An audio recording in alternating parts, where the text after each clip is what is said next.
আসসালামু আলাইকুম, আশা করি সবাই ভালো আছেন। আজকে আমি আপনাদেরকে দেখাবো কিভাবে আপনারা ফোন দিয়ে গ্রাফিক্স আর্ট বা এরকম ইলাস্ট্রেটর আর্ট ড্রয়িং এগুলো আপনারা তৈরি করতে পারেন।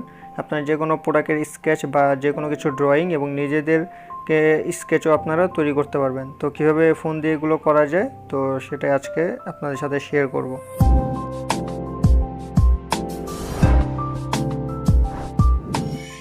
তো আজকে আমরা এই গ্রাফিক আর্টটি তৈরি করার জন্য যে অ্যাপটি ব্যবহার করব সেটি হচ্ছে ইনফিনিটি ডিজাইন বা ইনফিনিটি ড্রয়িং, এবং এর সাথে আরও একটি অ্যাপ ছিল আমাদের অ্যাডোবের থেকে, সেটি হচ্ছে অ্যাডোব ড্র বা অ্যাডোব ইলাস্ট্রেটর। কিছু মাস আগেও অ্যাডোব ড্র এটা অ্যাভেলেবেল ছিল প্লে স্টোর, অ্যাপ স্টোর দুইটাতেই, কিন্তু বর্তমানে এটা এখন আর অ্যাভেলেবেল নেই। তাই আমরা আপনাদেরকে এখন এই ইনফিনিটি ডিজাইন এই অ্যাপটির মাধ্যমে এই আর্টগুলো তৈরি করা দেখাবো। আপনি জাস্ট প্লে স্টোর থেকে এটা সহজেই ডাউনলোড করে নিতে পারবেন। দেন এটা ওপেন করার পর এখানে আপনার দেখবেন যে ইমেজ এবং নিউ, আপনি নিউতে ক্লিক করে এখানে আপনার ডিসপ্লে রেজুলেশন সাইজ, আপনি যেই সাইজে করতে চান ডিজাইনগুলো সেই সাইজ দিয়ে ক্রিয়েট দিবেন। ক্রিয়েটে দিলে আপনার এরকম একটা ব্ল্যাঙ্ক পেজ ওপেন হয়ে যাবে। এখানে আপনি যদি রাইট সাইডে দেখেন তাহলে এখানে আপনি লেয়ার এবং এখান থেকে বিভিন্ন যে টুলগুলো সেগুলো দেখতে পারবেন, এবং ব্রাশে এখানে আপনার বিভিন্ন টাইপের এখানে আপনি রকমের ব্রাশ দেখতে পারবেন আপনার কাজের ক্ষেত্র অনুযায়ী। তো আমাদের অ্যাডোব ড্রতে শুধুমাত্র এই কয়েকটা ব্রাশই ছিল, রাইট সাইডে যেই অপশনগুলো আপনার ছিল না। তো এখানে অ্যাডভান্টেজ একটু বেশি, ফিচার একটু বেশি, কিন্তু অ্যাডোব ড্রয়ের যে কোয়ালিটিটা আমার কাছে একটু ভালো লেগেছিল। তো আমি এটার মাধ্যমে যেই এখন এই স্কেচটা তৈরি করলাম, এটা একটু দেখা যায় যে স্মুথ বা শার্পনেসটা একটু কম। কিন্তু আমি অ্যাডোব ড্রর মাধ্যমে একটা ড্র করছিলাম, যেমন এই যে এই ড্রটা, এটাতে কিন্তু খুব সুন্দর একটা দেখতে পাচ্ছেন ফিনিশিং আসছিল, কিন্তু এই ইনফিনিটি ডিজাইন এটার ফিনিশিংটা এত বেশি আমার ভালো লাগে না। যাই হোক, এখন আর কিছু করার নেই। তো আমরা এখন ইনফিনিটি ড্র এটার মাধ্যমে এই ড্রটা করব। তো আপনারা রাইট সাইডে থ্রি ডট থেকে ইমেজে যাবেন, ইমেজ থেকে আপনারা গ্যালারি থেকে আপনারা একটা এরকম একটা যে ছবি আপনারা স্কেচ করতে চান সেই ছবির একটা স্কেচ নিয়ে আপনারা সহজে এটার আউটলাইনটা তৈরি করতে পারেন।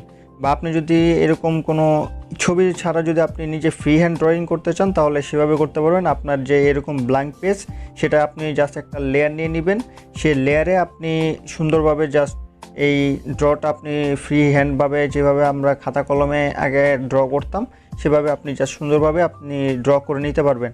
যেমন আমি এই ডিজাইনটা ড্র করছিলাম আমার ফ্রি হ্যান্ড নিজের মতো করে। তো আমি এটাতে আমার বেশি একটা সুন্দর হয়নি ড্রটা, তো তাই আমি আর কি দেখে দেখে করার জন্য আর কি একটা গুগল থেকে এরকম একটা ফটো আমি ডাউনলোড করে নিয়েছি। তো সেই অনুযায়ী আমি এখন এটার যে পুরো আউটলাইনটা, সেই আউটলাইনটা আমি এখানে ড্র করব। এই ড্রটা করার জন্য একটা আলাদা করে একটা লেয়ার নিয়ে নেবেন মিডলের এই লেয়ার বাটন থেকে। তো এখান থেকে লেয়ার নেওয়ার পর সেই লেয়ারটাতে আপনার আউটলাইনটা তৈরি করবেন, না হলে আপনার কিন্তু পরে এই ছবিটা ডিলিট করে দিলে আপনার আউটলাইনও ডিলিট হয়ে যাবে। তো এখানে যেমন আমি যখন ব্রাশ নিয়ে এখানে ঘাটাঘাটি করছিলাম তখন আমি এখানে আন্ডো করতে করতে ভুলে এখানে আমি আমার যেই আউটলাইনের লেয়ারটা নিয়েছিলাম সেই লেয়ারটা আমি এখানে ডিলিট করে ফেলি ভুলে। তো আমি সেটা তখন খেয়াল করিনি, আমি পরে এটা দেখতে পাইছিলাম, তো যার কারণে কিন্তু আমার একটু ভোগান্তি হয়েছে। তো সেটা সামনে আপনাদেরকে দেখাচ্ছি। তো এখান থেকে আমরা ব্রাশ সাইজটা ছোট করে নিলাম, এবং এখানে আপনার কালার আছে, আপনি কি কালার ড্র করতে চান সেই কালার আপনি এখান থেকে চুজ করে নিতে পারেন। আমি এখানে আউটলাইনের জন্য ব্ল্যাক কালারটা নিয়ে নিলাম, এবং এখান থেকে আপনি ফেদারটাও ঠিক করতে পারবেন অপাসিটিটা কম বেশি করার জন্য, এবং আপনার কোথাও ভুল হলে আপনি ইরেজও করতে পারবেন। এই অল্প একটু জায়গা যদি আপনার প্রয়োজন আপনি ইরেজ করে দিতে পারবেন, বা আপনি চাইলে আনডু করে দিতে পারবেন। তো এখানে আপনার বিভিন্ন টাইপের ব্রাশ এবং অনেক টুল আছে, আপনি জাস্ট লাইনার দিয়ে আমি এখানে লাইনের মতো করে প্রত্যেকটা এখন আউটলাইনটা তৈরি করে নিব। তো এটা অনেক বড় হয়ে যাবে, লেন্থ হয়ে যাবে এই ভিডিওটা, তাই একটু শর্ট করার জন্য আমি ভিডিওটা একটু ফাস্ট করে দিতেছি। তো আপনারা আবার কিন্তু খুব ফাস্ট করতে যাবেন না, তাহলে আপনাদের অনেক রকম এখানে ভুল হবে। আপনার প্রথম যদি আপনি খুব এক্সপার্ট না হয়ে থাকেন আর্টে, তাহলে আপনার এখানে অনেক ভুল হবে। আপনি একটু ধৈর্য ধরে সময় নিয়ে যদি এটা করতে পারেন তাহলে আপনি ফাইনাল রেজাল্টটা কিন্তু খুব ভালো একটা পাবেন। আর যদি আপনি খুব সময় না দিয়ে তাড়াহুড়োভাবে করে চলে যান তাহলে আপনার হয়তো ফিনিশিংটা ভালো আসবে না। তো আপনারা একটু সুন্দর করে আস্তে ধীরে ভালো করে আপনারা এই আউটলাইনগুলো তৈরি করবেন। আমার এই চ্যানেলে এই অ্যাপের আরেকটি ভিডিও দেওয়া আছে পুরো এই অ্যাপের টিউটোরিয়াল হিসেবে, যে কিভাবে আপনারা কোন কোন টুল কিভাবে ইউজ করতে পারেন, কোন ব্রাশে কিভাবে কাজ করা যায়, এবং বিভিন্ন ট্রিক্স এগুলো সহ একটি ভিডিও কমপ্লিটলি গাইডলাইন হিসেবে আপলোড করা আছে। আপনারা সেখান থেকে দেখে এই পুরো ভিডিওর পার্টগুলো বুঝতে পারবেন যে কিভাবে আমরা এটা ড্রয়িংগুলো করলাম। তো তো এখানে আমাদের আউটলাইনের কাজ শেষ। তো এখন আমরা মিডলে যে আমাদের রেড সার্কেল, এই সার্কেলের আউটলাইনটা আঁকবো। তো সেটার জন্য আমরা যাব এখানে পেন টুলে। পেন টুল থেকে আমরা এখানে প্রত্যেকটা পার্টে পার্টে যেখানে আমাদের এরকম ডট দিয়ে আমরা কিন্তু প্রত্যেকটা পয়েন্ট তৈরি করে নিতে পারি এবং সেটার মাধ্যমে আমরা এই শেপে আনতে পারি। পয়েন্টগুলো তৈরি করার পর এখানে আপনি লাইনগুলো কিন্তু আপনি অ্যাডজাস্ট করে নিতে পারবেন। দেখলেন এখানে আপনি যে কোনো শেপের কিন্তু এখানে লাইনগুলো তৈরি করতে পারবেন। আপনার খুব ইজিলি কোনো ড্র করতে হবে না, কোনো কিছু করতে হবে না, জাস্ট আপনি আপনার প্যাটার্ন অনুযায়ী এভাবে ডট ডট দিয়ে আপনি প্রত্যেকটা শেপ আপনি করে নিতে পারবেন। আপনি এই পেন টুলের মাধ্যমে কিন্তু আউটলাইনটাও তৈরি করে নিতে পারেন, বা আপনার যে লাইনার টুল বা নর্মাল যে আমরা রেডিয়াল টেপার এই ব্রাশগুলো দিয়ে আপনি আউটলাইন তৈরি করতে পারেন। তো এখানে আমরা এখানে লাইনের মাধ্যমে এখানে আমরা যেই আমাদের দণ্ডটা পতাকার যে সেটা আমরা এখানে ড্র করে নিলাম। তো এখন যেহেতু আমাদের আউটলাইন ড্র করা শেষ, তো আমি এখন আউটলাইনের মধ্যে যখন কালার করার জন্য আরেকটা লেয়ার নিলাম, তখন দেখি এখানে লেয়ার মাত্র এই দুইটাই। এখন আমি আমার এখানে আউটলাইন যে করলাম, আউটলাইনের লেয়ারটা আমি এখানে খুঁজে পাচ্ছি না। পরে দেখলাম যে আমি এখানে ওই যে ইমেজটা নিয়েছিলাম আমরা ড্র করার জন্য আউটলাইনের, তো সেই ইমেজের লেয়ারে আমি ভুলে আউটলাইনটা এঁকে ফেলেছি। তো এখন আর কি করার, প্রায় আমি এখানে 20 মিনিটের মতো এখানে কাজ করে ফেলেছি। আবার এটা যদি আবার নতুন করে করছি আবার সময়ের ব্যাপার। তো এখন এটা আমরা আরেকটুভাবে এটার অ্যাডজাস্ট করে নিব। যেমন আমরা আউটলাইনের মধ্যে কালারটা করতাম, এখন আমরা কালারটা করব। কালারটা করার পর আউটলাইনটা আমাদের ডিলিট করে দিতে হবে ফটোর সাথে, কিছু করার নেই। তো আপনারা এই ভুলটা করবেন না, যেটা আমি তখন বলছিলাম একটু আগে। তো এখানে আমরা কালারের জন্য একটা আলাদা লেয়ার নিয়ে নিলাম এবং সেখান থেকে আমরা কালার এখন যে গ্রিন কালারটা এখান থেকে চুজ করে নিয়ে ঠিকমতো আমরা পুরোটা কিন্তু যে আমাদের ফ্ল্যাগটা পুরোটা আমরা যে আউটলাইন করছি আউটলাইনের মধ্যে আমরা সুন্দর করে এটা কালারটা করে দিব। তো আপনারা সবসময় এই জিনিসটা মাথায় রাখবেন যখন আপনারা যে কোনো কিছু আপনারা এডিট করবেন, লাইক এরকম ইলাস্ট্রেটর বা কোনো কিছু আর্ট বা আপনার ফটো এডিটিং, ভিডিও এডিটিং, আপনারা যে কোনো কিছু যদি আপনি মাল্টিপল লেয়ার নিয়ে কাজ করেন এডিট করার জন্য, তাহলে আপনার এই লেয়ারের ব্যাপারটা আপনি একটু মাথায় রাখবেন যে আপনার লেয়ার আপনি ঠিকমতো রাখতেছেন কি না, বা তাহলে আপনি লেয়ার নিয়ে কাজ করলে কিন্তু আবার আপনি প্রত্যেকটা পার্ট আপনি আলাদাভাবে ইন্ডিভিজুয়ালভাবে আপনি কাস্টমাইজ করতে পারবেন, আপনি আলাদাভাবে এগুলোর কাজ করতে পারবেন।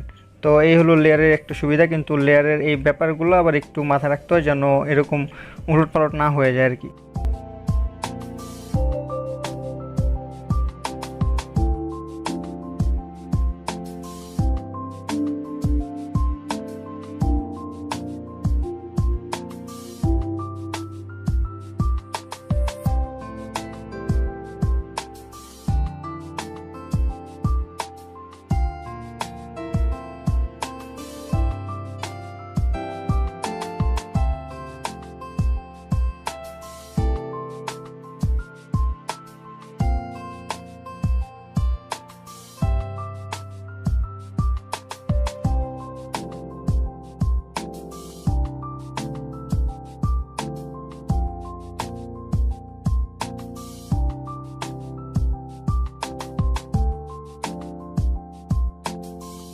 তো এখানে আমাদের গ্রিন পার্টের কালার করা শেষ। এবার আমরা যে রেড সার্কেল এটার কালারটা করব। তো সেটার জন্য এখন আমরা একটু সহজভাবে কালারটা করার জন্য আমরা এই আউটলাইনটাকে এখন আমরা কপি করে নিব, যে রেড আমরা সার্কেলটা করেছিলাম। তো এটার জন্য আমরা সেই লেয়ারটায় যাব যেখানে আমরা এই আউটলাইনটা তৈরি করেছিলাম। তো সেখানে গিয়ে আমরা এখানে 3 ডট থেকে যাব এডিট অপশনে। সেখান থেকে আমরা এডিট অপশনে যাওয়ার পর আমরা যে আমাদের সার্কেলটাকে সিলেক্ট করে এটাকে আমরা এখান থেকে কপি করে তারপর আমরা আরেকটা নতুন লেয়ার নিব। সেই লেয়ারে আমরা এটাকে জাস্ট পেস্ট করে দিলে আমাদের এই আউটলাইনটা এখানে চলে আসবে। তো এটাতে আমরা জাস্ট 3 ডট থেকে আবার যদি আমরা কালার করতে চাই খুব সহজে, তাহলে এটা ফিল অপশনে গিয়ে আমরা রেড কালারটা চুজ করে জাস্ট এখানে ট্যাপ অ্যান্ড 1 সেকেন্ড হোল্ড করে রাখলে আমাদের এই পুরো এরিয়াটা কিন্তু অটোমেটিক রেড কালার পুরোটা হয়ে যাবে। আমাদের নতুন করে বা আলাদা করে আমাদের এই কালারটা করতে হবে না। আমরা যে আমাদের ফটো লেয়ারে আমরা ভুল করে আউটলাইনটা তৈরি করে ফেলেছিলাম, তো আমরা তো সেটা ডিলিট করে দিব। তো সেই জন্য আমরা ওইখান থেকে কালারটা একটু তাড়াতাড়ি সহজভাবে করে ফেলার জন্য আমরা ওইখান থেকে সার্কেলের আউটলাইনটা কপি করে নিয়ে আসছি। এবং এখন আমাদের যেহেতু আউটলাইনটা আমরা ডিলিট করে দিব, তাই আমার শুধু কালার যে পার্টটা সেটাই আমাদের ফাইনাল রেজাল্টে থাকবে। তো সেই জন্য আমরা এখন এই চারপাশে যে আঁকাবাঁকা যে পার্টগুলো আছে কালারের, তো সেগুলো এখন আমরা স্মুথ করতেছি, সমান করতেছি যেন দেখতে সুন্দর লাগে। তো আমরা যদি আউটলাইনটা থাকতো তাহলে আমাদের এখন এই কাজটা আবার না করলেও চলতো।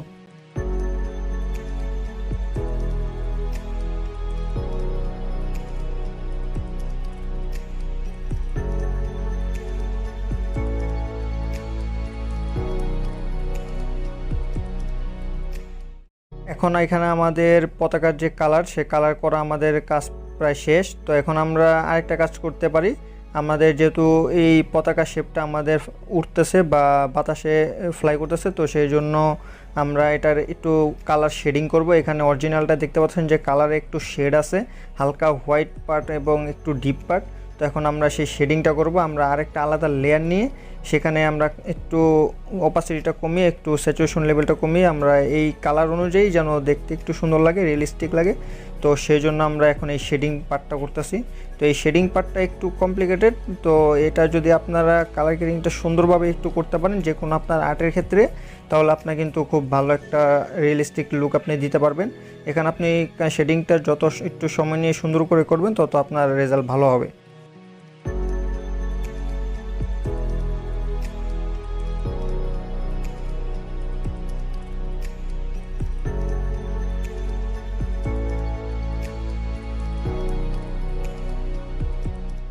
এখানে আমাদের কাজ প্রায় শেষ। তো এখন আমরা এটাকে এক্সপোর্ট করতে পারি। তো এখানে আপনি 3 ডটে গিয়ে এখানে এক্সপোর্ট যে বাটন, সেখানে আপনি প্রেস করে এখানে যে রেজলিউশন ফুল এইচডি, এটা আপনি ক্রিয়েটে দিয়ে দিবেন। এক্সপোর্টে দিয়ে দিলে আপনার এটা কিন্তু সেভ হয়ে যাবে ছবিটি, এবং এটা পিএনজি ফাইলে সেভ হয়ে যাবে হাই কোয়ালিটিতে। তো এইভাবে আপনারা কিন্তু ফোনের মাধ্যমে খুব সহজে গ্রাফিক্স আর্ট, আপনার ইলাস্ট্রেটর এগুলো তৈরি করতে পারেন। তো এগুলো একটু আপনার সময়ের ব্যাপার। আপনি যদি আপনার একটু করার ইচ্ছা থাকে, আপনার হাতে সময় থাকে, তাহলে আপনি খুব সুন্দরভাবে এগুলো কিন্তু আর্ট করতে পারবেন এই অ্যাপগুলোর মাধ্যমে। আশা করি আপনাদের ভিডিওটি ভালো লেগেছে এবং আপনারা নতুন কিছু হয়তো শিখতে পেরেছেন। তো ভিডিওটি ভালো লাগলে একটি লাইক দিয়ে দিবেন এবং আপনার ফ্রেন্ডের সাথে শেয়ার করতে পারেন, এবং চ্যানেলটিকে সাবস্ক্রাইব করে রাখবেন এরকম আরও নতুন নতুন ভিডিওর জন্য। তো সবাই ভালো থাকুন, সুস্থ থাকুন। আজকের মতো এখানেই বিদায়। আসসালামু আলাইকুম।